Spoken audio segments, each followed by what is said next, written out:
Hey guys, అలా నేనైతే దర్శనం పూర్తి చేసేసుకున్నాను అనమాట. పూజ అయితే కంప్లీట్ అయిపోయింది. నేను చెప్పా కదా మా కాలేజ్లో ఉన్న ఒకే ఒక టెంపుల్ అని చెప్పేసి, అది శ్రీ మల్లెలమ్మ గుడి అనమాట. మీకు ఒక డౌట్ వచ్చిందా అంటే 9వ రోజునే శ్రీరామనవమి ఎందుకు జరుపుకుంటాము అని చెప్పేసి, ఎందుకంటే చైత్ర చంద్రచక్రం యొక్క ప్రకాశవంతమైన శుక్లపక్షం అనేది 9వ రోజున కనపడిస్తుంది. అది మన మన క్యాలెండర్ వైజ్ అయితే మార్చ్ ఆర్ ఏప్రిల్ మంత్లో అనమాట. ఇది అనమాట మా కాలేజ్.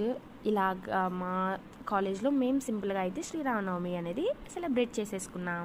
మా కాలేజ్ స్టూడెంట్స్ అందరూ అయితే ఒకటే కోరుకొని ఉంటారు, సెమ్ ఎగ్జామ్స్ అందరూ బాగా రాయాలని చెప్పేసి. మాకైతే సెమ్ స్టార్ట్ అవుతుంది, అందుకని నేను కూడా వీడియోలు అప్లోడ్ చేయలేకపోతున్నా. Sorry for that guys.